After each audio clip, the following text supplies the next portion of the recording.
Welcome to Paranormal Heart Podcast with host Kat Ward.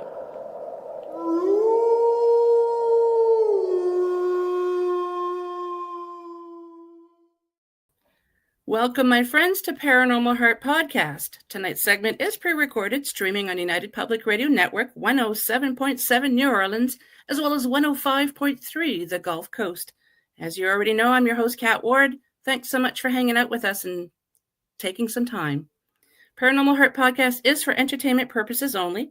All information shared in this podcast is not professional advice, and the views and opinions expressed on Paranormal Heart Podcast are not necessarily those of the show host, network, or producers. And Paranormal Heart Podcast is always respectful and courteous to all involved. Folks, you already know that I love having every guest that I have on the show, but I'm partial to Canadians because it's my people. So my special guest tonight is a Canadian medium and UPRN sister, Lorilei Potvin. Lorilei wears many hats in the paranormal community: crystal Reiki master, medical intuitive, energy healer, Akashic records practitioner, budding animal communicator, and registered nurse, and so much more. And you've probably seen her on the Travel Channel's Paranormal Survivor TV show in season 4, episode 9, called Demonic Hauntings, and that was a creepy episode. She is also host of her own live Monday night video podcast on United Public Radio Network called The Angel Rock, and co-host on Thursday Night Live on Beneath the Hollow Moon with fellow UPRN show host Carolyn Shellhorn. And on this segment, Lorilei will be discussing many aspects of the paranormal that she's encountered. And if we're lucky, we may even have some spooky encounters while she was working as a nurse. So please help me welcome. I almost called you Carolyn. Lorilei. Hi, thank you for having me on. Thank you for being here. We've talked about, though, before. I got to say this because people maybe won't recognize this. We're filming this on Wednesday, but when your show airs, there's supposed to be a huge coronal mass ejection, and right now, and I was saying to you before we went live, like, doesn't it feel like and even other people I've talked to that work in this field, it's like our brains just start connecting today for some reason. I don't know. It is. I think it actually happened on the sun on the 14th, I want to say. And by the time it gets to us, yes, maybe I'm wrong on the date, but yeah, it'll be here on the day that this airs. And you and I were talking about Carolyn before we recorded, so yes. She's on my mind. Okay. Oh, jeepers. So yeah, as we were saying before, I met you on the show that you co-host with Carolyn, and I was in the chat, and then you realized that I was also on UPRN, yes. And then we started chatting, and here you are. Yes, and thank you for having me. This is so great. My pleasure. Thank you, because you know what? We all have, there's a core audience, and we got to give them a huge shout out because they support every one of our shows. They're there, they share it. But we also have our own separate kind of audiences that tune in. So people get to learn about our cross-pollination on each other's shows. I like that cross-pollination. Yeah, it's true. Mm-hmm. I mean, everyone's listeners get to learn about new people, and it's a great network. It sure is. I'm going on 6 years here in July, and wow. It's just flown by. I love being here. Mm-hmm. It's been 7 months for me, I think, but I've been doing podcasting for 7 years.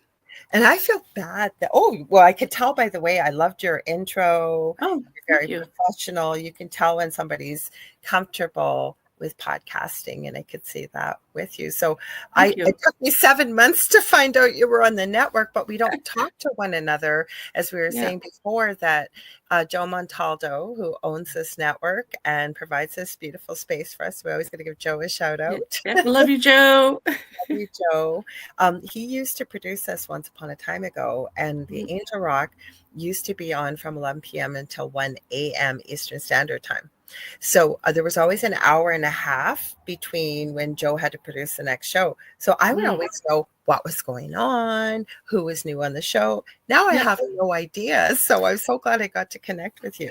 Me too, because there's a lot of shows on the network. I mean, I'm one of the latest ones. There's 3 other shows that I brought on. There's My mind, it's the sunspot. I'm gonna Yep. say that. Mm-hmm. I believe. And then Don and Darren or Daryl. Oh my God, I'm so sorry, Yazi. Yep. They're the Indigenous show. They're doing amazingly well, and as are Mm-hmm. the other ones that came in after me. And just like it's such a great network, and the support that everybody has for each other is amazing. Absolutely agree 100%. And I've even started saying to people on the Angel Rock, because Carrie Lynn and I agreed, because Carrie Lynn, I'm going to give her a shout out too. She's got Spirit Switchboard on Friday, 6 p.m. Eastern Standard Time. Awesome guests and a great show as well. We got Father Sean's Paranormal Ministry. He was on Eli Roth. I hope they have another season. Eli Roth's Legion of Exorcists. He's right before her. So I got to turn that off. People, of course, everybody always messages me whenever I'm live. Always. At first, I'm like, is that an EVP? No, I'm EVP. So many great things, but there's not just all UFO and paranormal. Yep. There's other types of shows as well. So there really is something for everybody on the network. That there is. Mm-hmm. So I just can't. I'm just so blown away with how supportive everyone is of each other, as well as the listeners, like in the chat room. I mean, it's amazing. We have the best chat, especially live, because mine is pre-recorded. So the live one, there's a lot more people chatting in there. But good grief, they're so they're amazing. They are really amazing. And I've actually started joining the boys on Friday nights now with Joe's show on News on the Flip Side. And then Saturday night, it's the chat. So it's Michael Angley. He's an oldie moldy like I am. I think he's been here before I was. And then he took a little break and he's back. There's Jay McNicholas that's been around forever. He's on Church of Mavis. And then Sean Kelly, I think, is it the Edge? I always get the name of his wrong. And I know him. He's been around forever. He's got a show Sunday nights and Tuesdays. Oh God, I went blank. I'm sorry, Sean. But so now I'm podcasting 4 nights a week on the network. But holy cow, keeps you busy. It does, but I love it. Yeah, Get to meet. I did too. Mm-hmm. When the listeners already know this, but when I first started, a dear friend of mine, Jim Mallard from the Mallard Report, he's not doing the show anymore, but he said when you have about 5 or 8 episodes under your belt, then you're going to know if you're going to keep on with it. And here I am 7 years later, it'll be 8 years in November.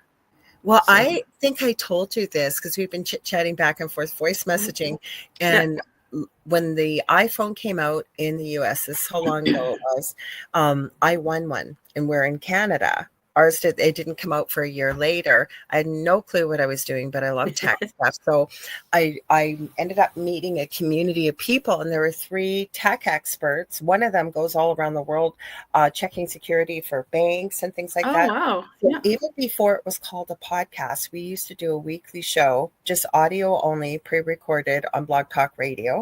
I remember Blog Talk, yeah. And then I got asked if I wanted my own show years ago on a different network. I had no clue. I almost said no.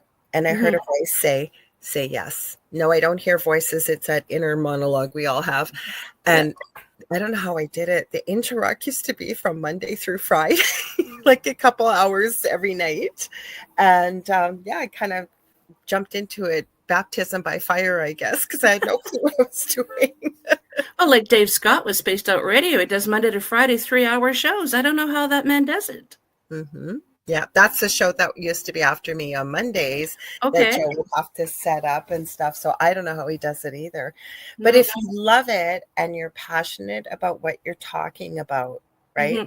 I think that it doesn't become, it's anything in life. If you love what you're doing and you feel passionate about it, it's not really work anymore, is it? No. Nice if you get a paycheck with it along the way. Yeah. Yeah. For those of you listening or watching, I don't get paid for this. It's a labor of love. No, I wish we could. Oh, go ahead. Sorry. No, it's okay. I wish we could, but we love it. And a lot of people have to pay. People don't realize this too. And I'm not complaining because it's expensive, like to connect and get this out to all the different networks and stuff. Because people think you just jump on a microphone and have a show, and it's not quite like that. It can be, but you may only have 2 people hearing what you want to say. Yeah. Exactly. So can you tell us how the paranormal started for you? Yeah, so I really became aware of identifying with psychic mediumship through the extreme paranormal we went through. But my entire life, I have had paranormal experiences, strangeness. It's on my dad's side, and as the story goes, my dad, good French Canadian Roman Catholic family. My grandmother, God bless her, is no longer alive. And I always used to wonder why she was so cranky. Now I know why. She was pregnant every year for 20, I think he said 22 or 25 years. No, 25 years. Oh. Ended up having 17 children. Yeah, my grandmother had 13. Yeah. That was kind of the norm back in those days, right? Yeah. Yeah. So my dad was sort of towards the middle end in age gap. So he would have been about 11 or maybe 11, I think he said. And they used to all come home for dinner and be at the dinner table around, I think it was around 6 o'clock. And my grandfather was from Canada. My grandmother was from Belgium. And I guess it was like a couple minutes past 6 o'clock. And as my dad told the story, my grandmother stood up and started screaming, "Oh my God, insert name there, is dead." And as my dad tells it, my grandfather said, "Sit down, you're being ridiculous. He's probably just late for dinner, whatever it is." So as the story goes, apparently my uncle, who would have been the third oldest, had been out hot rodding around. It would have been about the middle 50s, 1950s. And his best friend was right behind him because he used to work on cars all the time and stuff. My uncle didn't have a seatbelt on. And apparently they were going at a really fast speed, and all of a sudden my uncle's door opened and his best friend accidentally ran him over. Oh no. My grandmother stood up and screamed, insert the name, I won't say it, but the name. Yeah. The police showed up about an hour and a half later, and that's exactly when the accident happened. Wow. So it runs on my dad's side.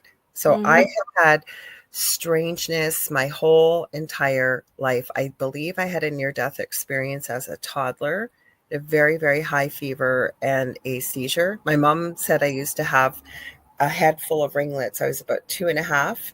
almost 3, and the fever was almost 105. And the last time, because it kept bringing me back, I Dangerous. couldn't believe that I was seizuring, and I had a seizure in the emergency room. And I was in the hospital for at least a week, I think. But my mom said the next morning, my hair went poker straight and stayed that way for years. Wow. hmm Then when I Huh. was 8, almost 8, we moved into a brand new home built from the ground up. Every night, and I knew nothing about the paranormal. I've never found out why this happened. I would wake up at 3 a.m. on the dot, unable to breathe, not take a breath in, not take a breath out. And there was That's no one. scary.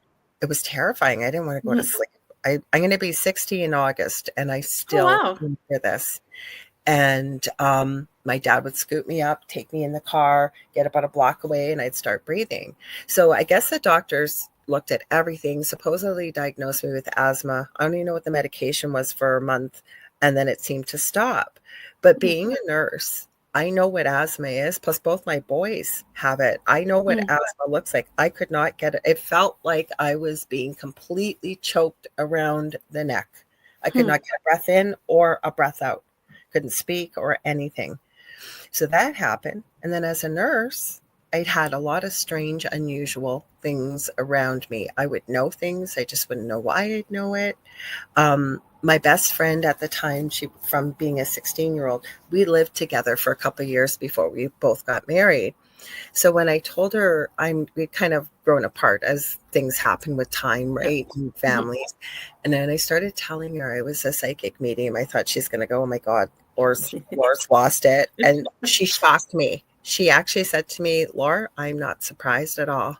And I said, "Why would you say that?" She goes, "We would live together and you would know things. I wouldn't know why you would know them. Or you'd come home and tell me about things as a nurse that would happen, that there would be no explanation how you would have known what you've known." So it's been Hmm. around me my whole life. Long story. I apologize, but that's, yeah. Oh wow, that's interesting. And hmm I think I've only met one person that's in this field who has never had any paranormal experiences. And I Actually, can't remember who that was, but there was only one person. You're right, because most people, I always ask them to, how did this all start for you, Yeah. right? Hmm. And regardless of it's paranormal or why you wrote a book or whatever. And I think you're right. I have only run into maybe one for sure, maybe two that have never had any experiences. And Yeah. it just shocks me. Hmm. I know, because normally people like us have had experiences either from a young age or a Yeah. teenager, Hmm. or sometimes a little older, just because something happened and it just triggered it, you know. Hmm. But there's always been something that's happened paranormal in their life. But to Hmm. find out people who have not had it uh, really fascinates me, because they're fascinated by the paranormal, even though they've never had any encounters. So they kind of live vicariously through everybody else, finding out about their experiences. Have you met people too that really want an experience? They're a paranormal investigator and they feel actually very envious that they've never been touched or had their hair pulled or because I've run into people like that, and I say, you don't need to have that kind of experience to have to validate or work in the field. But I've run into quite a few. Have you yourself? Or Yeah, a few. Yeah. I mainly have the ones that don't believe. And then once they find out what I do, then they say, well, there is this one time. And yes, always. it's always that same sentence with everybody. There was Hmm. this one time. It's so Yeah, funny. It's almost like they don't want to, they know they've had something happen, but they tell everybody that they don't believe in it until yeah, they know that somebody's in the field, and they're like, okay, well, they're not going to judge me. yeah. But yeah, Agree. it's interesting. I absolutely agree 100%. Always, Yeah. always, always. Hmm. It's just interesting to find out everyone's experiences, because I've said countless times on the show before, uh, throughout history, Hmm. people, doesn't matter what country they're from, everyone's having these experiences. So there's, something's going on. I agree, because I had this doctor with my back injury because I can no longer work physically as a nurse. Yep. And she was from Pakistan. I thank God for her every day, because she's the reason why I can sit here and the problem's not fixed with my back, but I can sit here. Mm. And I know I squirm a bit, but at least thank God for her. So finally, after seeing her for a couple of years, I told her about the paranormal experiences in our home. Hmm. And she looked at me and she said, "Oh my gosh, Lorilei, why would you not have told me about this before?" And I said, because I didn't want you to sign 5150 papers and have me locked up." Yeah. And she started telling me about experiences she had over in Pakistan as a child, and then we got into an interesting discussion about jinn. And she Yep. actually suggested some YouTube videos to try that they had used that would have been prayers that would play. So I did try. It didn't make things worse, but it didn't Hmm. really help. But I just really appreciated that somebody coming from that kind of background, Yeah. a medical professional, was open to hearing this. Hmm. That's amazing. I think Hmm. there's more out there than we realize.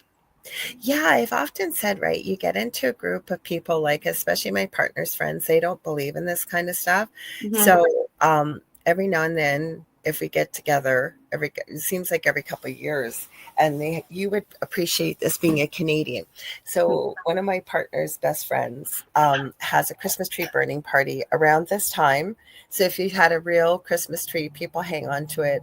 He lives out in the country, and they have this massive bonfire. Hmm. And you know everybody, they don't make fun of me, they're respectful, but you get it, everybody has a few drinks, right?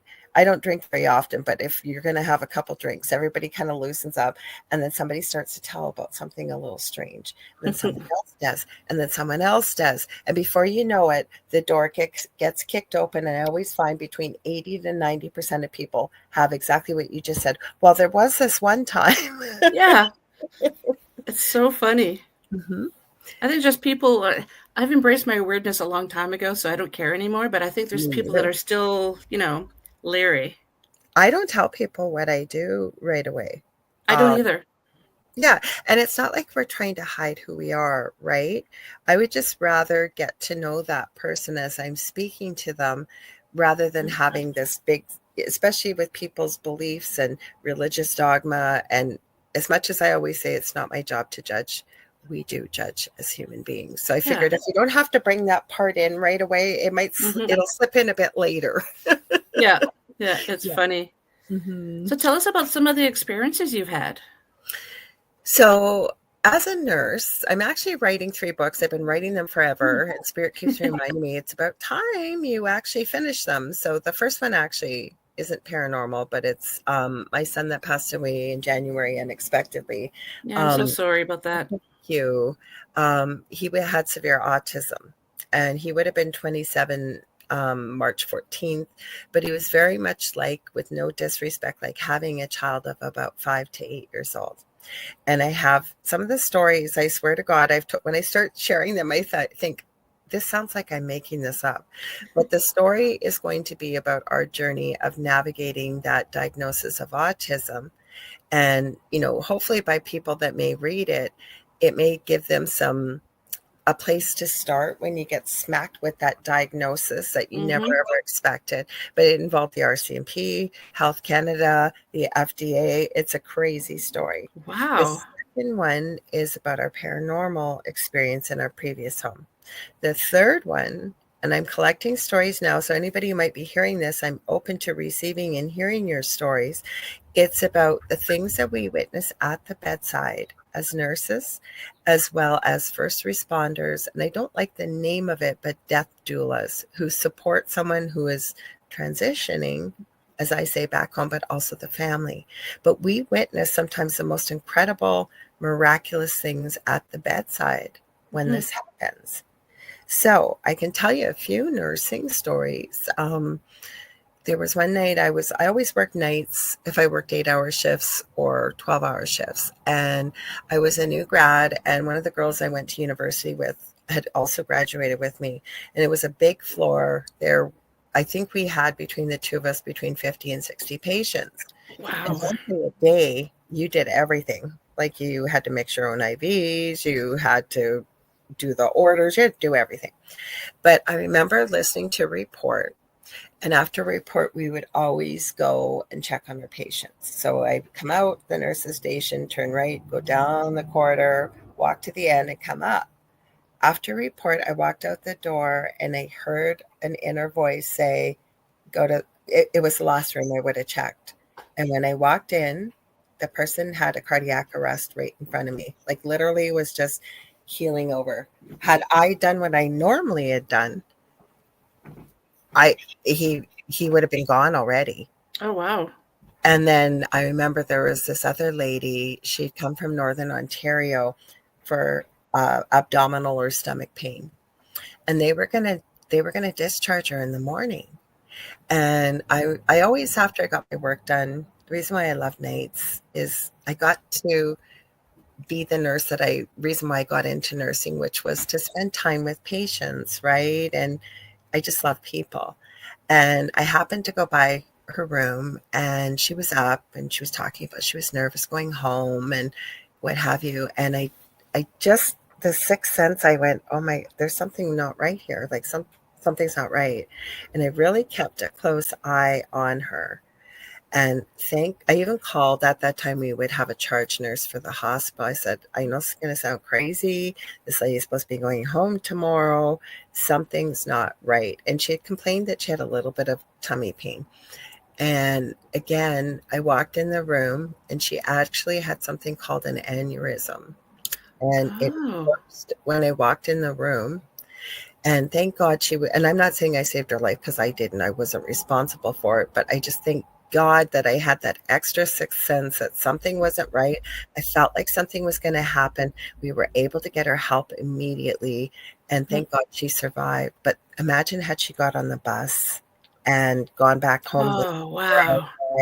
Yeah. So it's been things like that with the nursing, especially. Or imagine if it happened on the bus. That's what I kept thinking. Yeah. And again, I'm not saying I'm so great, look what I did. I'm just saying that I believe that by feeling and hearing that inner voice, I was able to be there at the right time, at the right moment. It's not me that saved people's lives. It was just being able to start CPR right away, call in, that we used to have a crash team from the ICU that would come.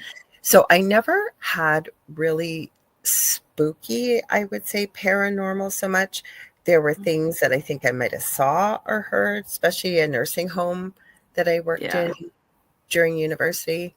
But it was things like this, what I was sharing. Mhm. Anyways, I Wow. started to say something and went off on a tangent. I didn't finish that thought.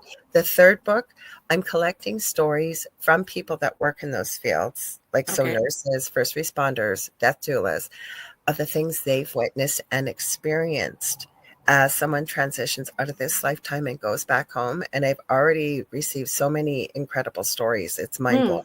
Hmm. I actually have a coworker. She used to be a nurse, and that's what she does now. One day she was done her shift. She goes, "Yeah, I have to go sit with a patient now." And I'm like, "Oh, I thought you weren't nursing anymore." And then she told me what she does. I'm just like, "That's amazing." It takes a special person to do that.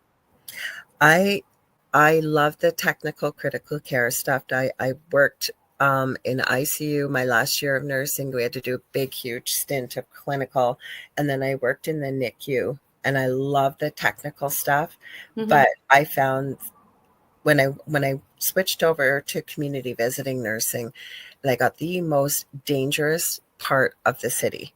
I almost didn't take the job, and I'm so Mm. thankful that I did. There are things and people that I learned that it taught me that have changed my life. And death and dying, working in that field particularly. I've also studied near death experiences professionally and personally for over 40 years.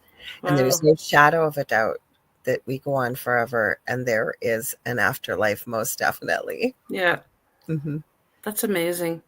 Have you Hmm. ever witnessed after someone passes a difference in the air or smell or specific sound? Because some medical people say there's different things that can happen. Yeah. So, what I can tell you that I witnessed at the bedside, especially when people were dying at home. And that was part of what I did with the community visiting nursing. The person you knew might have been really restless or in a lot of pain. And of course, you did your best to try and make them comfortable. But at that moment, when they pass, the most serene, calm look of peace comes over their faces, and you literally can feel the shift in the energy. It's lighter, Mm, it's peace. Of course, there's a lot of sadness with yeah, family, of course, and there would be, but there really is an energetic shift, definitely. Hmm.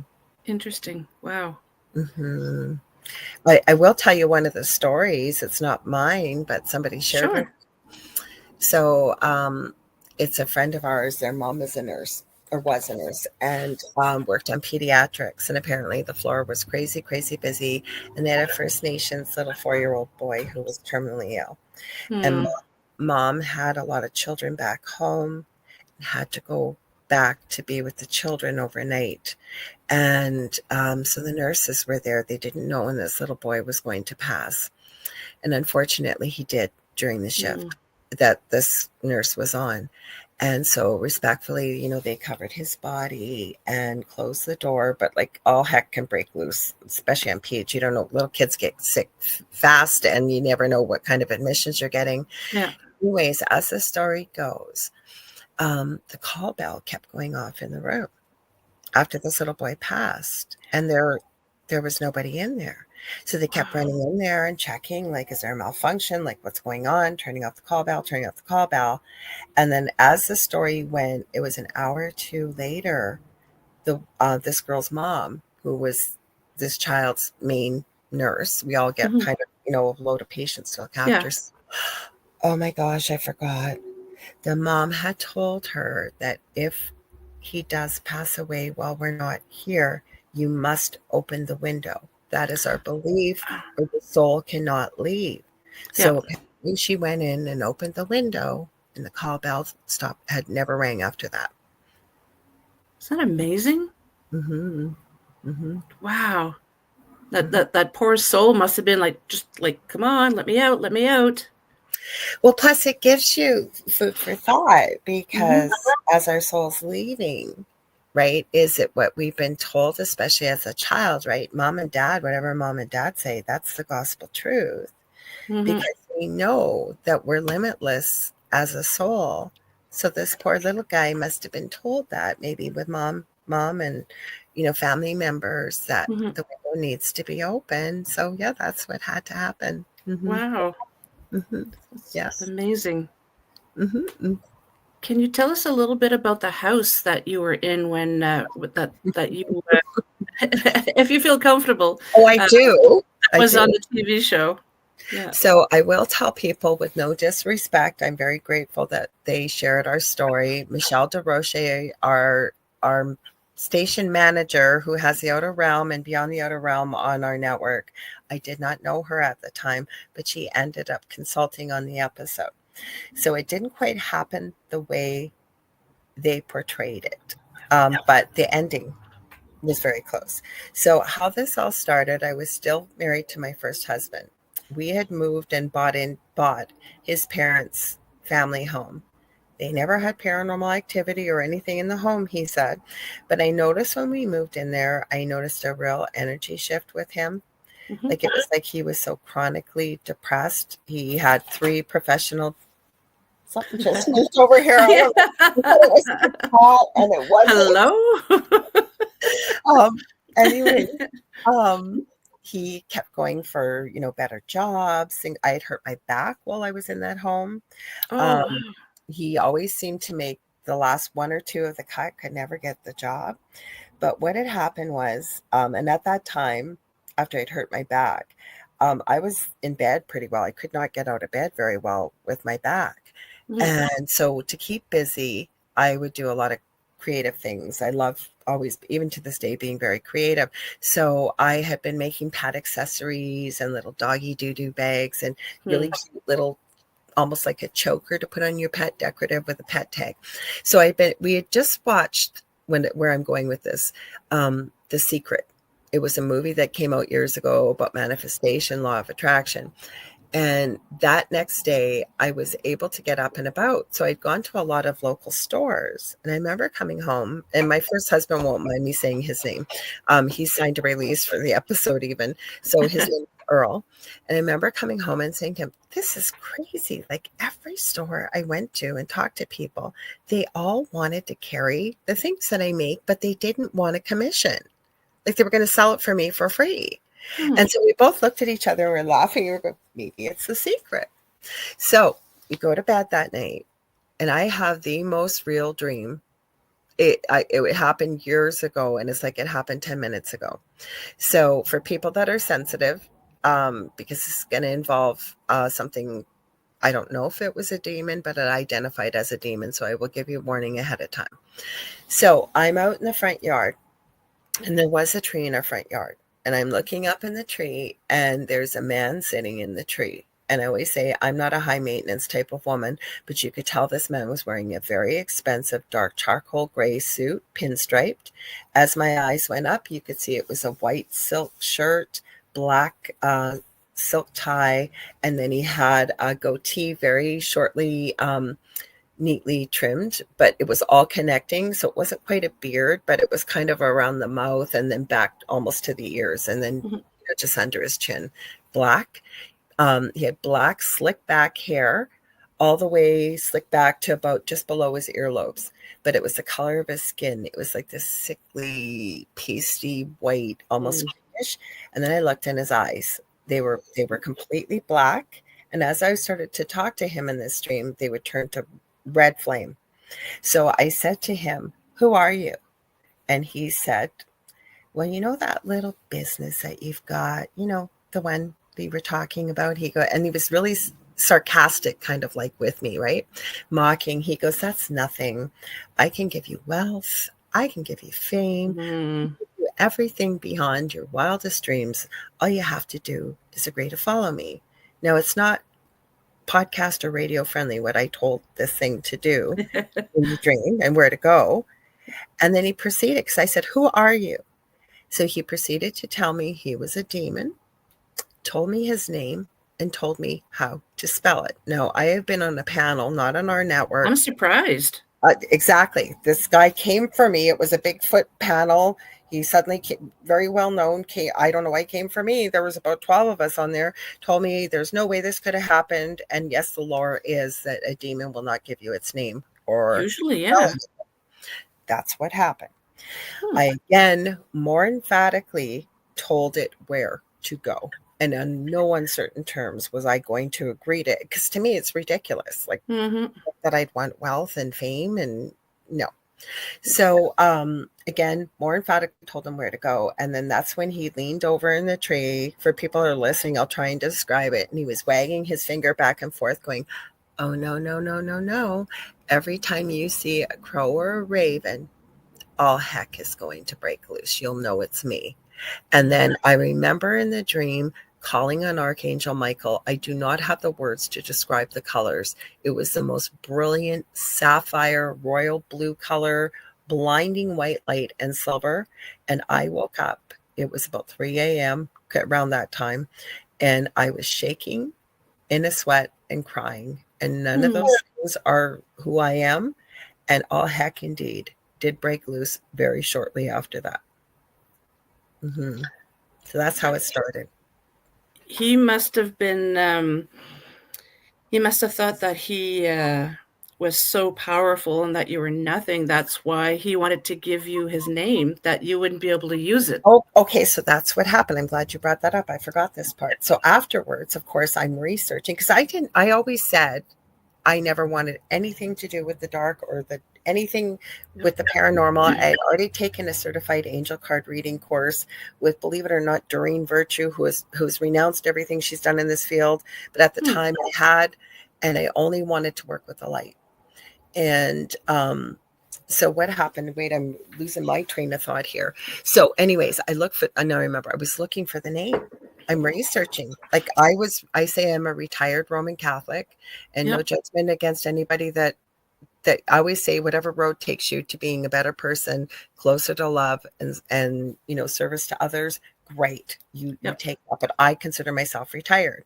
But I'd never heard this name before. I looked for it. I could not find it. And then about 5 years later, I was helping somebody else I knew. And they had said they had a dream and they were given this name. And was it something evil? Because that is a crazy story involving this person. But anyways, I said, well, I can look for you. It's not my field of expertise. There, as I'm looking this name up, I find the name I have been given in the dream, spelt exactly the way they spelt it, including the animal form, everything he told me right there on paper. Wow. It's amazing. So the legend and lore, because people that have seen the episode, I've had people contact me begging me to give the name. Well, no. And what people may not understand, and I'm still not 100% convinced that this wasn't, really a demon. It was pretty powerful, the things it did in that home. But, people think, well, you won't say the name or you won't give the name because you're terrified. No, everything's energy. And just even by talking about it, you're giving more energy. So to me, I'm not going to be repeating it or writing it, anything like that. But I did find it all. And the legend and lore, it said, if you even believe this, that this demon, the name I've been given, was one of the first 40 created after the fall, if you believe in fallen angels. Wow. That's incredible. And then we had and everybody in the family, my 2 boys and my partner, my marriage broke up during all of this. And it just started with small things, like you'd have your keys at the front door and, you'd see them there. You'd bend down to put your shoes on, stand up, your keys are gone. You think you're going crazy. You're tearing up the house all over the place, thinking, I guess I'm not going out. Maybe I wasn't going to misplace them. So you go an hour or 2 later to go pick up the flyers or the mail, whatever. There's your keys sitting exactly where you left them. And then it went on and on and on and got more and more severe. And including my current partner being thrown 15 feet across the kitchen. I have pictures I've released to the public where I have a handprint that looks like it's burnt into my chest. I was just combing my hair in front of the mirror. I didn't scratch myself. Bites. I have not released the bites because it was actually higher up on my partner's left backside, closer to where the belt would be. I have a burn that looks like I was talking to somebody in British Columbia, and they, trying to arrange, is there any way you could come and help us at the time? Because I didn't know what I know now. And after I got off the Skype call with them, I started feeling burning on my tailbone, and I took pictures. It looks like I had like a cigar or something burnt into my tailbone, but it's all raw. That's how big the blister was right after I talked. Mm-hmm. My son that's no longer here, he woke up saying, "Mommy, my neck hurts," and I have a picture but right across the back of his neck. Looks like there's bruising across the back of his neck. Like crazy, crazy stuff happened when we were in that home. Jeez. Mm-hmm. And how long were you in that home? Quite a few years. Like the way the episode made it look like it all just happened one after another. Yeah. No, it didn't. It didn't. And it seems like the energy went from the basement. It was a 2-story house, almost like in an oval column in the house. So it kind of like from the bottom floor to the top floor is where the majority of the activity seemed to happen. But I had a doppelganger that looked of me. There was a hat man. We also had, I don't know if you would include it with the doppelganger, we do, but a female shapeshifter. And then my 2 boys and my partner Dell all named it this. It looked like what they would call the Shy Guy. And it's from the Super Mario game back in the day, where it looks like the little mini Grim Reaper with the white hockey mask. Yeah, yeah. And I have a picture of it. I'm sure I do, because we had security cameras all over the house, and they stopped recording when all this stuff really started to ramp up. We'd had service technicians come out. We had brought them in. There was nothing wrong. We went through 13 or 14 tires on one of my vehicles, batteries drained nonstop. Like I could go on and on. We had all the classic things of a haunting. Good grief. Mm-hmm. Were you ever able to get rid of it, or did you just move on? I ended up losing my house, not because I didn't pay my bills, but it seemed like the whole neighborhood was affected. Like people that had been fine all of a sudden were acting really nasty, doing things.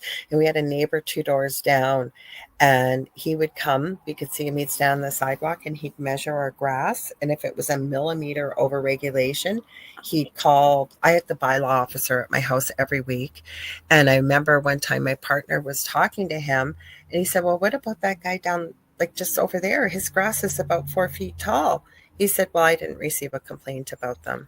So what had happened that summer, the yard was fenced in, and we had gone through 4 lawnmowers, not because of misuse, nothing, like just anything we touched or we worked with seemed to break. So the grass was long. It was about 3 or 4 feet in the backyard. And we knew the bylaw, unless it was a biohazard or could be seen from the front yard, you could have whatever you wanted growing in your backyard. That guy I mentioned got every neighbor to call and complain about our grass. So the city went in our backyard through the bylaw office and cut our backyard grass illegally. So I was fighting with them over property taxes. Because to me, and I just gone through a divorce, so I was looking at my own legal defense and with free legal services, that if I was under the understanding that if I paid the property taxes, I was in agreement with this, because they left me with a bill that was $2,500 for 45 minutes of work. So holy cow. So that's what happened. And you know what? I could have fought harder, because this was all over property taxes. And I thought, you know what? No. And I just walked away. So needless to say, I have since spoken with somebody that was horrified to hear that we never had it dealt with. We tried. Every time we would reach out, somebody would get sick, a family member would die, or somebody would get pulled in another direction. We were never able to be able to find help. And again, I wasn't in the place that I am now, but even then, I would not be so arrogant to think that living in that situation, that this is something only I would deal with. I would be leaning on people I know now. So I did speak to somebody that was able to go into that home or go around it and deal with what was there. I talked to the person that owns it. I don't know if they're having problems, but that's the absolute truth, what I've just shared on here. Would be interesting to know if there was other activity after you left. So that's the part that kills me. After somebody has to leave behind a home like that, are other people having the same experiences?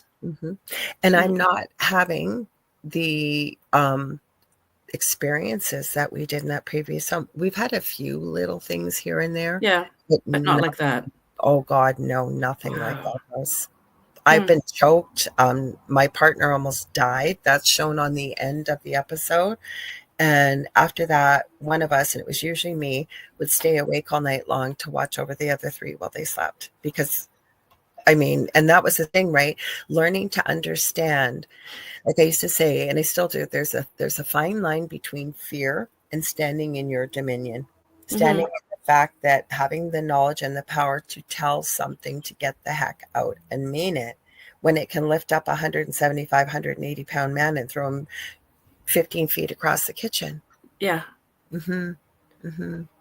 Yeah, that's not easy to get rid of the fear and just say, hey, stand your ground. That's not easy.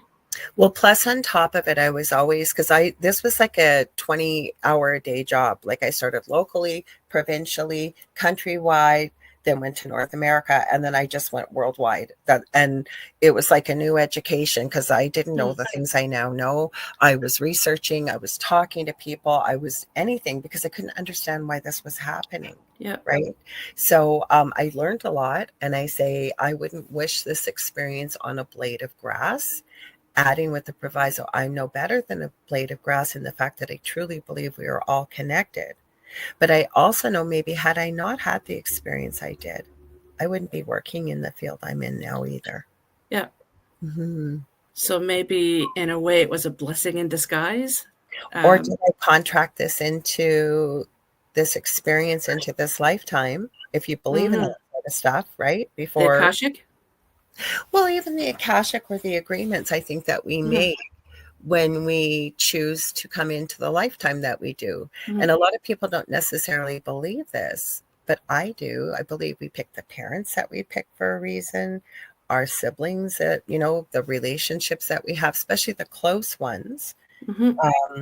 I think that they're all part of our soul group, and we take on different roles and different agreements to be able to help each and every soul grow and evolve and learn with each experience that we have in a lifetime.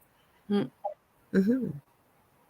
That's I only recently found out about the Akashic, what's it called? Akashic records. Yes, records. I was picturing a library and I couldn't remember the word records. Yeah. Just within the past year or so. And it's fascinating. And to me, a lot of it makes sense. Well, it does, and then it doesn't, because the way I was taught is, and the mentor I worked with, she works out of Los Angeles. Her name is Amy Robeson with Sacred Awakenings. She's got a pretty active TikTok channel, a lot of stuff on Facebook and Instagram. And so she never taught us it was a library. I don't think it really matters. But as it stands, the Akashic records, there is whatever there was, ever is, and ever will be. There is a record of that, including for buildings, properties, you name it. There is something in the records for it. Then you get into the conversation. Well, if it's in the record, does that mean that everything is pre-planned, right? Pre-scripted? Yeah. It work that way. Plus, you can also change your Akashic record. If you don't mind, do we have time for me to share something quickly about the Akashic records? Yeah, please, yes. So I had mentioned the person that reached out to me that was an acquaintance that had the dream of a name coming to them, and it asked me to look it up. I don't ever want to go through an experience like this again, but this person had such a deep, deep, deep evil attachment. Couldn't say the name word, God, couldn't say Jesus, couldn't say angel. There were so many things. I actually watched this person, one of the most loving, kind, sweet souls, when this thing took over, like didn't even in the face. I've never seen that look of evil ever in somebody's eyes. Literally hurt their two little dogs with a look. I was live on the phone with them when this was happening. Hurt their kid that was an adult, bending over, hanging onto their stomach, and they levitated on camera in front of me. I kid you not. I called on anybody I could think of because they didn't live in this country. They were 3 hours ahead, reached out to somebody. Now, they did not see the levitation, but they witnessed some of this stuff because I didn't know what else to do at the time. Like I said, I wasn't doing the work that I'm now doing. And I still would have called on somebody, believe me. So anyways, as the story goes, that night, I got off the phone with them. It was a couple hours later, and I was thinking about it. and I started to say the Our Father in my head. I kid you not. I probably still have the messenger messages somewhere in my phone. I got a message. This person lives miles and miles and miles and miles away, never mind 3-hour difference. And it literally said, cut that effing, the whole word, SH, you know what? Yep. Out. How did it know I was praying a country away? Mm-hmm. And then an hour and a half later, I got a message and it said, it's time, through this person's messenger. At that time, I got PO'd and I wrote back for what? I never heard what, but I did reach out to my Akashic Records mentor and said, what's going on here? Like, why is this happening? I don't want to be working with dark things. Now, these were her words, not mine. With my agreement, she went into my records and she said, sometimes people that work in the light are called on to work with the dark to bring some of that light to the darkness.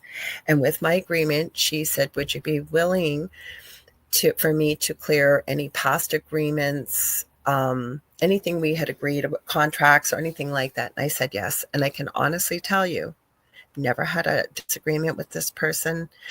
We still are friends with each other, but it was literally that within the next day, the relationship just seemed to just melt very gently. So it works.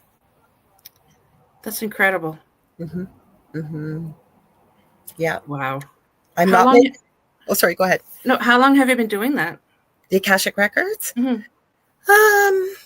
probably about 4 or 5 years, maybe a little longer. I don't know. Okay. Well, I've been here 5 years. It's got to be longer than that. I started it in my previous, so maybe about 7 years, I guess. Wow.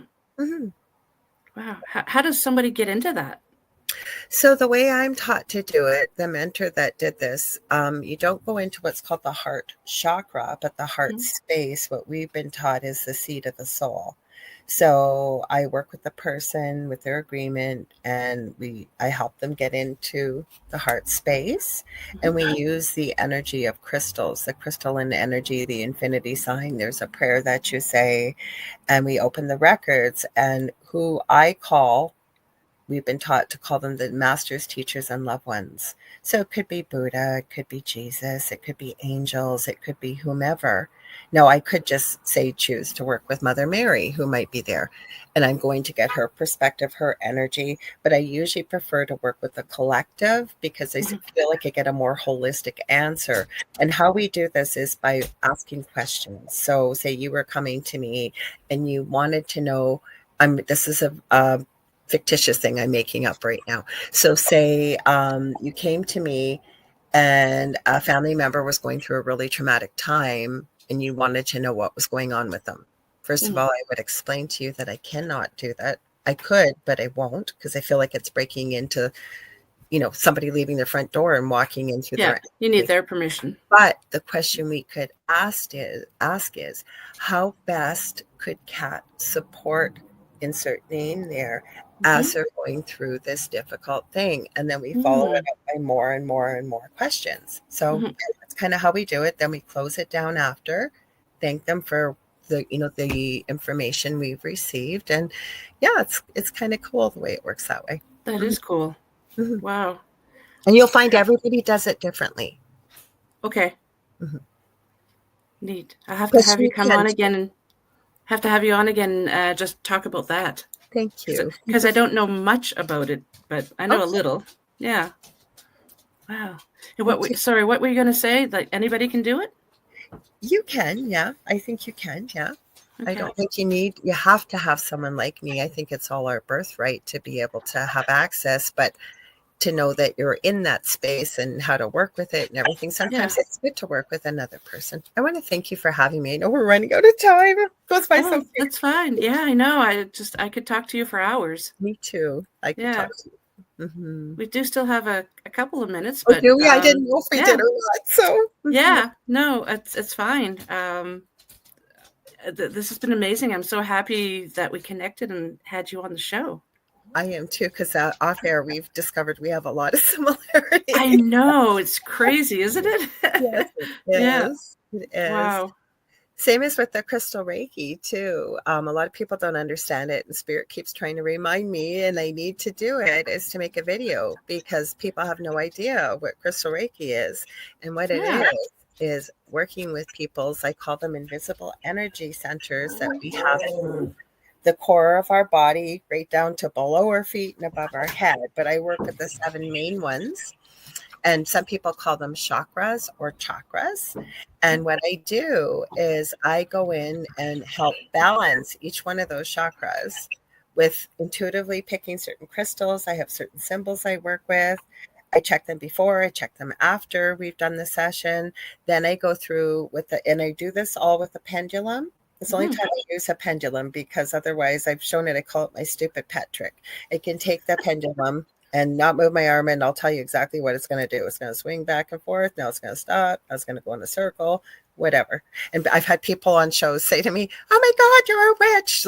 And I've been a guest. It's not that. It's when you understand how to be able to focus energy, you can make things move, right? That's why telekinesis works. I'm not telekinetic, but a pendulum's pretty easy. So it doesn't matter. You don't have to be in front of me. I've had patients, there's the nursing in me, client as far away as Sri Lanka, Japan, and it doesn't matter. You can still do it. And afterwards I check it's all done with a pendulum, but I also check the person's energy field or aura for cracks or holes. Sometimes we run into knots, things like that. Then I clear it with a piece of selenite. I love selenite. Yes. And then afterwards, I walk you through whatever comes through intuitively. We ground all that energy. And I've had some regular clients, and they've had some major, it's not me. I call myself the male person. It's the person deciding to come and wanting changes within their life, and me just helping to make that connection from, if you want to call it God, source, white light, universe, whatever. And I've had some people make some pretty dramatic changes by coming regularly for crystal Reiki. And I take it depends on, it's probably not the same crystal for everybody. It's just whatever feels right. Kidding? I have them over here. I have a huge different little vat of a whole bunch, and I just go with what do I hear, what do we need, depending on why the person's coming. It can be anything from I feel stuck to I've got pain. I'm not going to cure your pain, but hopefully it can help.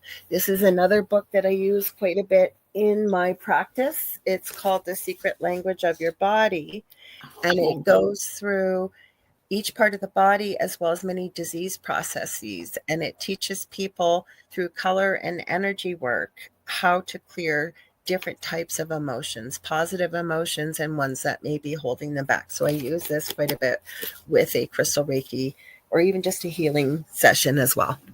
Interesting. Yeah. Well, thank you so much, Lorilei. I really appreciate you taking the time. Before we sign off, could you tell the viewers and listeners where they can find you? Yes, at the moment, you can find me, on facebook.com/The Angel Rock. The quickest way to get a hold of me usually is Facebook Messenger. You can message me on any social media platform I'm on there, either under Lorilei Potvin or The Angel Rock. I am working on my first course with my very close friend. She's known as a crystal architect on Facebook and Instagram. Her name's Leanne Clark. She'll be coming on The Angel Rock, actually, with another friend we work with, Debbie A. Anderson, on June the 2nd. But we're hoping to have that out in the fall. So when I do, I'm hoping to have a domain name. So that's the best way you can get a hold of me. Nice.